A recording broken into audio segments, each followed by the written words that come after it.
Jeudi 6 septembre, 11e étape du Tour des Hauts-de-France en fauteuil handisport, nous retrouvons David Avram pour une ultime pause avant son arrivée dans la ville de Saint-Quentin. C'est énormément vallonné, beaucoup de côtes avec des pourcentages relativement importants.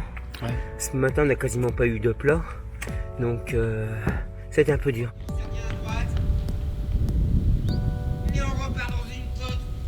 Il y a eu beaucoup de moments de découragement, surtout ces 3-4 derniers jours, parce qu'il y a la douleur, il y a quelques blessures qui sont apparues, qui m'ont occasionné des douleurs assez compliquées à gérer. Après, ça se joue dans la tête. Je pense beaucoup à la famille, je pense beaucoup à mes proches, puis à tous les gens qui me suivent, et c'est ce qui me permet de tenir. Je pense essentiellement à la famille. On est vraiment dans le dépassement de soi, ouais. Après, il faut être prudent, il faut bien connaître son corps. Puis il y a des moments où il faut aussi savoir dire stop si le corps a besoin d'avoir un stop. David a une capacité de récupération assez exceptionnelle. En fin de matinée, là, il était extrêmement fatigué. 1 heure après, il repart avec le feu sacré. Et puis tout le porte, son équipe, il aime être entouré de toute son équipe. Et pour les soins, par exemple, il demande, et c'est une vraie joie, que des soins soient faits aux membres de l'équipe, pour qu'ils récupèrent, qu'ils se sentent bien, et voilà, et puis le faire partager. Donc il a un grand cœur. On est quand même plein d'admiration, parce que nous, cyclistes, tout va bien.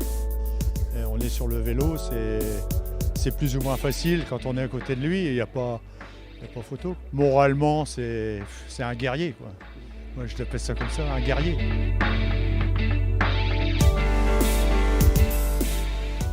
On suit un peu le parcours de David, parce que moi je le suis déjà depuis quelques années, lorsqu'on voit les efforts qu'il consent pour surmonter toutes ces difficultés, pour parcourir des kilomètres et avec cette bonne humeur. C'est une leçon de vie, c'est la raison pour laquelle lorsque David m'a contacté pour demander si la ville de Saint-Quentin souhaitait accompagner Prévost dans ce défi, et la municipalité a répondu présent, parce que le sport handicap, le sport des différences, ça fait partie de nos politiques sportives, hein. C'est une volonté aussi à travers nos clubs de développer l'inclusion par le sport, et lorsqu'on a des ambassadeurs comme David, c'est important pour nous de les encourager et d'inciter la population à le soutenir.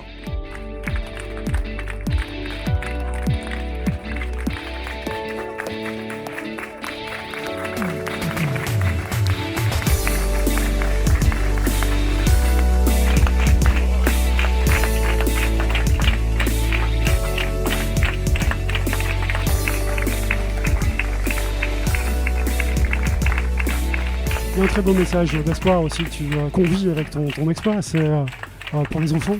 Tu leur dis quelque chose aussi à ces enfants. Alors moi je leur dis toujours que la vie elle est belle, malgré ses différences, malgré ses difficultés à l'école.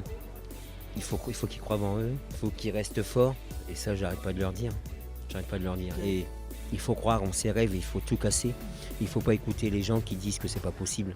Si on a réellement envie, on peut réaliser ses rêves, ses envies, et puis il faut exploser les murs pour y arriver.